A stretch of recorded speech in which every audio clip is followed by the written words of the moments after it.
Utes on the track, race 1 of the weekend, and David Cedars in the Ford is on pole. And if you're in a Ford, you are up the front. Look at them, in the top 5 positions, and they're in the top 4 of the points coming in. Chris Walton, last round winner in Perth. He leads the points coming into the weekend. Royal Harris, reigning champion, starting from 12th. The 3-leg dropout Formula 1 style qualifying that the Utes employ didn't work out for him. He's got a bit of work to do. He has got a bit of work to do, but we've found in the past he's usually able to find his way to the pointy end, and I think we'll see a bit of that action today. Charlie Kovacs, familiar name and face. He's back in the series for a run this weekend. It's been a little while since he's had a race, 2011 in fact. There are the points in the NZ Drivers' Championship. Chris Walton just 5 clear of our pole man David Cedars. Andrew Fisher's 3rd, and Nathan Pretty, with new backing from GoPro this weekend, he sits 4th in the best of the Commodores. And Noons, the Hidden Valley track really must be agreeing with Ryan Hansford. You were dominating in practice, and the first time in your V8 Ute career that you're starting on the front row of the grid. Yeah, look, it's really exciting. We had a great practice run. Unfortunately, didn't do the job in quali this morning. Had a little clutch issue, which I think that hurt us a bit. But mate, great to be on the front, and the multi-spares Utes flying up here. So hopefully we can have a good run and we'll keep it straight. Clear track in front of you. Good luck for the race. Yeah, thank you. Son of the great Greg Hansford, the former Bathurst champ and motorcycle star, and he's gone really well here in previous years. You know, I was going to say he sounds like him. He looks like him, he sounds like him, yeah, absolutely. It is amazing. If I had my eyes shut, I would have thought it was Greg. We're on board with Elliot Barber in the Just Car Insurance Commodore. He's been a little ill this weekend. He's not sounding or feeling the best. He starts from position 10, so it's David Cedars on pole. Adam Marjoram will be with the Extreme Clutches in-car camera, the Auto 1 Commodore.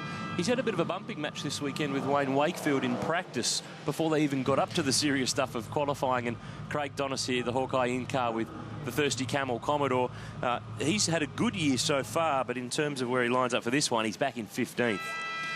And, you know, this is a great circuit, but passing here is not easy. So being 15th is not going to make for a fun day, I wouldn't have thought. We've got a whole pile of in-car cameras to cover this first race in round 3 of the V8 Ute Series. We'll take a very, very quick break from Hidden Valley and come back for the start of this 12-lapper where the Fords are lined up and ready to run. From Team BOC, Advam Racing, Lockwood Racing, any other entities you represent this weekend? Not this weekend. Let's get them ready to line up and run. David Cedars starts on pole for this one, Brad. 5 weeks ago, they last ran in Perth where Chris Walton won the round and took the series lead. There's Nathan Pretty, new look car for him this weekend. He's the best Commodore. He starts in position 6. And this is Elliot Barber, who's a couple of spots a little further back. So Fords definitely have an advantage this weekend. They are all up the front. Cedars, Hansford, Walton, Fisher, Johnson. Talking to a couple of the Commodore guys, they seem to think that weight doesn't really make a difference. They reckon the Ford's got a better front end, and if they are to make an adjustment that will bring the Commodores back into it, needs to be a ride height adjustment or similar. But let's see how this unfolds, because generally in the past we've had all sorts of drama in Ute racing in Darwin, and he who starts at the front generally is not there by the end. Well, and it's very Ford top heavy, you've got to say, in the in that top group. So let's see what happens here, and I'm sure they'll sort it out a little bit later. But as you said, we have exciting racing up here, and you know, they pass and bump and grind, and I think there'll be plenty of action. You'll notice too that this year the front row of the grid is actually one back from where it's been in previous years. Gives the drivers in every category a better chance to see the lights, something that they've complained about in years gone by here. Complain no more. It has been fixed and changed. We're on board here with Craig Donis, Thirsty Camel Commodore. Had a nice little test at Calder before this round. They let the Hawthorn footballer Brendan Whitecross loose in that car, and he actually went quite all right. So it might be a second career for Brendan when he finishes in the AFL. So getting ready for a start. 12 laps, race 1, full field. Couple of local drivers joining in for the fun this weekend. But the championship is is on the line, and keeping these cars cool is the important thing. Yeah, you can get slipstreams and drafts and get towed down the straight, but it sends the engine temperature sky high, and when they get hot, they lose power. That's right, they lean the engine off, and so they lose power and they can't pass. So it's critical to keep the water temperature just right. See a little bit of hopping in the back of that car when they're trying to get the power down. The trick is to get on the throttle hard enough. Oh, look out. There was cars rubbing here. Yeah, there was rubbing in the background on the run down to turn 1. Cedars hanging on. Hansford out wide. Who will argue? He'll keep arguing all the way around. Oh, contact. Pretty is in the side of Andrew Fisher. Kim Jane to the scrub. Yeah. Oh, Noel Edge just made it through in that green number 2 car. Oh, this is willing. Craig Donis out wide over the curb. Jesse Dixon goes by. They play for keeps. Cedars, though, did hang on to the lead. Hansford behind. then Chris Walton, then Reece McNally, the red Stratco Commodore. So we only got, well, half a straight before there was drama. And there's limping cars. That's George Mediki, the IC. Oh, a lot of damage on the front of that car. Looks like George might have made a bit of contact. Busted nose. Saw his dad in action earlier on in the day in Touring Car Masters. This is back on board with Jeremy Gray, the Hawkeye in-car. He's right in the middle of the pack. That's Dontas in front. There's the leaders. McNally in fourth. Oh, Grant Johnson, who's back in the category this weekend in that blue Ford. He had a side skirt trailing off that car. Danny Bazadzik there underneath Adam Marjoram. If that's all they do in one lap, I'd hate to see what they'll do in the next 11. Cedars, Margin clearing away. Hansford has now got Chris Walton, the Renko Ford, right on his bumper bar. I think Hansford might have made a little bit of a mistake in those last two corners over there because he was right on Cedars earlier on. So he's dropped back about a second, and that's never easy to catch. So he'll need to get his head down and eyes forward and get back onto that Cedars car.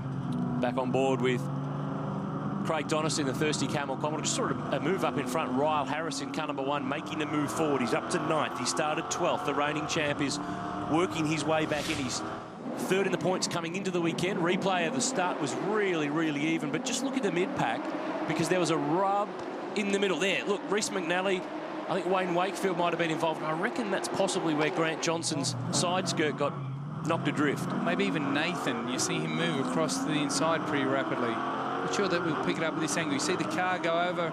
Oh, Dontas made the right call there. Slipped to the outside. And this was the touch at turn 1 with Pretty and Fisher. Yeah, Fisher I think is down Nathan the was back. a fair way up the inside there. I'm not too sure that he'll get into too much trouble for that. Have a look at this. That's Grant Johnson in front. We're on board with Elliot Barber. That's Nathan Pretty off to the right. It's all going on. Hands going everywhere. Man, how bent is that steering on that thing? Maybe it's just the way the steering wheel looks. There's another one down the inside. This is Jerry McLeod up the inside of Dontas. No shortage of contact or bent panels here. And Dontas, big loser there, dropped a couple of wheels on the outside in the dirt. Or was forced, probably. Walton. Description. Yeah, the championship leader, Brad's through to second spot. Here he is. He was dominant in the last round at Barbagallo in Perth. He won 2 of the 3 races, and he was second in the reverse grid race, which came from deep on the grid. So he had a really fast car there, and the Fords again are strong at Hidden Valley. Look behind, there's a move on. Grant Johnson, the former champion, down the inside, but that side skirt is still flapping. And then from here on in, you can throw a blanket over them, and Wayne Wakefield's got a question mark on the side of his car. I think he means that he doesn't have a sponsor there, but he's picking up places. He's up to 8th now, which is a great job. looking back from Elliot Barber at Wayne Wakefield, former V8 Supercar Development Series driver, drove that crazy Mazda wagon Rotary Club car many moons ago in Queensland, and gets rid of Barber, gives him one in the back, cuts across the grass and now gets down the inside. Yeah. No question mark there, just an answer. And he's through for 7th. Remember that he drove with Marcus Ambrose at Bathurst in the Pertec Ford back in the day. Barber's not done with, and I reckon there's a return to serve coming here. Or he'll just go to the outside and race him to turn 1. Who's got better brakes? But Barber needs to be careful. Leave that door open, and Ryle Harris will drive straight on into it. And that's what car number 1 will do. Just slowly but surely picking them off one by one. Had a bad first round in Adelaide. Gee, when they drop a couple of wheels on the outside of that turn, it certainly knocks the speed of the car around. And Harris now having a go at Wakefield. He's a long way up. Locked it up, got in deep, bangs doors. It's a standard ute race now. Around the outside here at the hairpin is a long way around. And it leaves the door open for Elliot Barber to charge straight back through. Out front, David Cedars is clear. 1.7 seconds the march. Look at this. Look at them all lined up. There's Kim Janey's got running again. There was another Jesus Ford in there. They're running 2 cars this weekend. The 19 car with Aaron Morgan at the wheel. Barber back through, but he's lost the rear. And the Just Car Insurance Commodore is in the bunker. Yeah, I don't think there'll be any getting out of that. Sandwedge will not help. He'll need some assistance to get that going. He's bogged Yeah, deep. he's bogged deep. So I'd say that's going to possibly bring out a safety car, but Well, it's in an area that it's pretty easy to slip off there if you're just a little bit wide because there's not much runoff from the road. Now, this was earlier on. Wakefield's already been out in the grass. Barber gets a run, gets down the inside. There's a touch. Safety car's been called, by the way, and I reckon he might have damaged the steering potentially, or he's just in way too quick, or a bit of both. yeah, And he's done here. I think he's just got in there a little bit quick. You know, your blood, get a pretty massive rush of blood as that stuff's happening. He needs the bucket and spade. Elliot Barber is bogged. David Cedars leads the way. Safety car's on the road with the V8 Utes. We'll get back to racing very soon from the top end.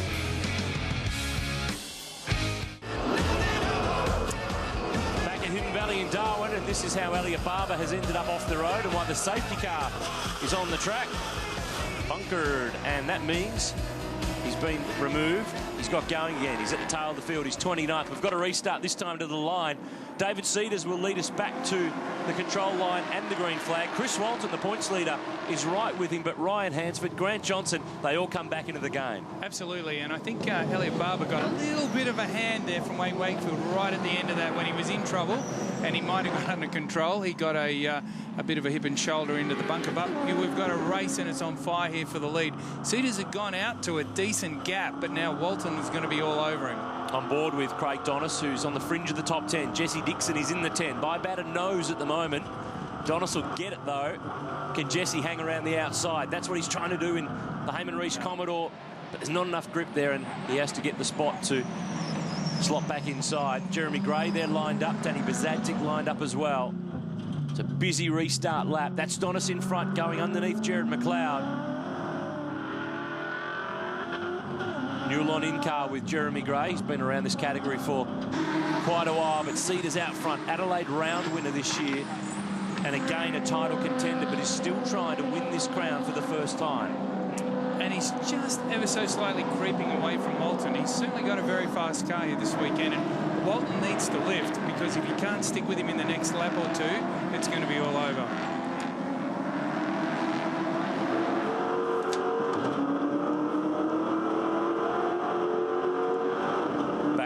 With Adam Marjoram, P15 at the moment. That's Phil Woodbury up in front. First timer in the series this year. That's Jared McLeod going way slower than he should be. Oh, look at this! Wayne Wakefield unloads Nathan Pretty down at turn 1. He was in really deep there. Well, I think they're both in really deep, but I don't think there's any doubt what was going on there. And have a look at that car of Wayne Wakefield. It's got almost every panel damaged. Jeremy Gray launching it off the curb to get clear and get the spot, but that is a wounded forward. He's damaged it. He's done. Pulls off. We'll take I suggest it won't turn right. No, we'll take the shortcut made infamous a few years ago by Paul Dumbrell, who fired off through there. Let's have a look at a replay here. Look further back in the queue. Black and blue Commodore. Wakefield has a look.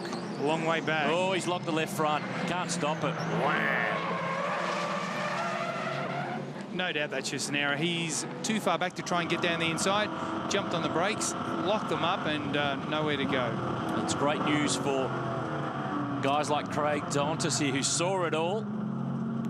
Great for Ryle Harris, who very nearly slipped off the road with them, but that's a couple more spots and a few more championship points that are crucial. Well, what happens when that sort of accident happens in front of you and you see where they're braking, sort of brake a little bit off the car in front.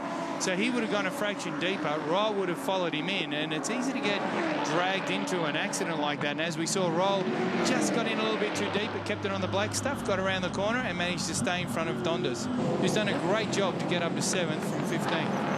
Good fight here. Oh, just as I said that, just as I was about to say that Jesse Dixon's had a good run, look at that.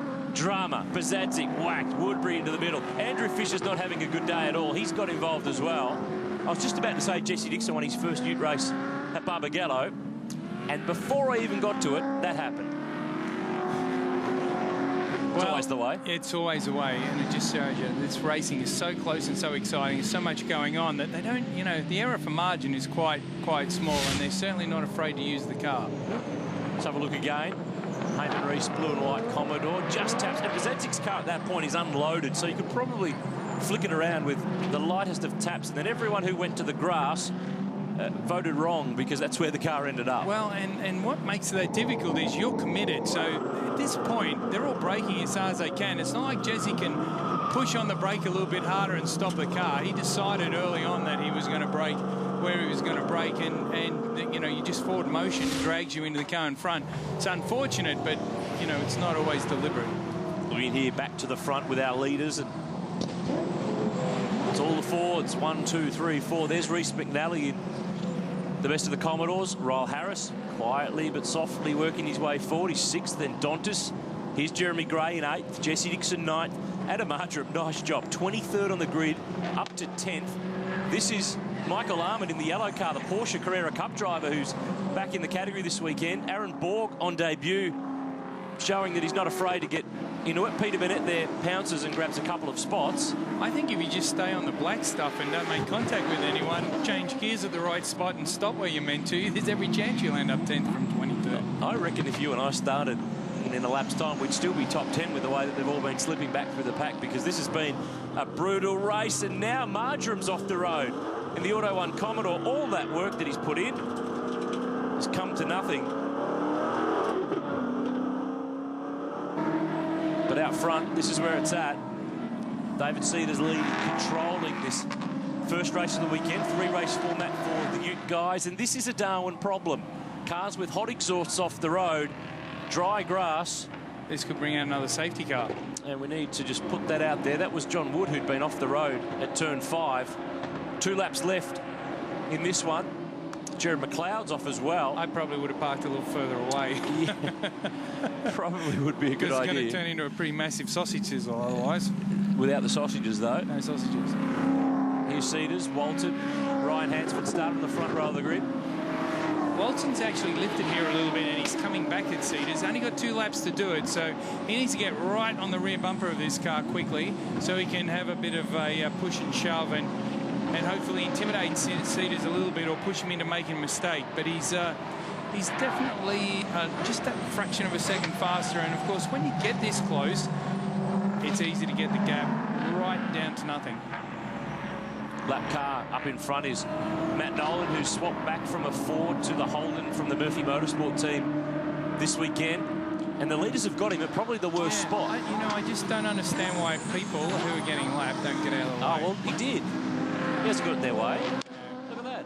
No problem. But what I meant was that they were coming up to an area where it's tricky because it's a one-line track through there. Yeah, exactly. In the end, he did get out of the way. So 1 lap to go. Here's a replay at turn 1 of Andrew Fisher up the inside of Peter Burnett. Didn't work. It's probably the best way to describe that one. Did for Fisher. I meant for Burnett. 1 to go. Cedars and Walton. Hansford's not that far away. Johnson's still got that side skirt dragging. Oh, dear. David Ling, one of the local Darwin drivers on debut. He's bunkered it where Elliot Barber did earlier on. So that'll be covered by a yellow flag for this final lap. So it's not really a passing place anyway, but it definitely won't be now. These 3 definitely have the measure of the rest of the field. And really, there's less than a tenth of a second between them. Let's have a look at how the Commodore ended up there. Lost the rear on the Yokohama replay. And reverses it in. Not going anywhere. Nope, that's bogged as well. So race 1's claimed some cars. Look at this. This is not over with. If Cedars makes one little mistake, Walton will get a run on the straight. We've had 3 of the 4 closest ever Ute finishes at this track because there's such a long run from the last corner to the start-finish line. So Walton's not done with yet. Yellow flag here. No passing allowed through here. Then they can race on the last corner. But Cedars has covered every base. He's done a nice job. Excellent job. He's risen to the task. And he'll get the win. And this will be his 19th career race win in the Ute Series. Only 3 men have won more than David Cedars, but he's desperate to become a V8 Ute champion. He picks up race 1, and it's Fords 1, 2, 3, and 4. The Commodore boys need to find some more speed tomorrow when the Utes come back to play with us at the Sky City Triple Crown. Ryle Harris, though, that's important for his championship. Started from 12th on the grid, stayed out of trouble, finished 6th. Not many guys could say that in that race. No, I think he did an excellent job. But these 3, certainly the class of the field. David Cedars did a bit of winning in the first round Adelaide, won 2 races. He's picked up another one here in Darwin. Walton, Hansford, Roll Harris, as we mentioned, from Dontas, Jeremy Gray, Jesse Dixon. Adam Marjoram did cut the track but kept going. He's crossed the line in 10th, but that'll be something that no doubt they will look into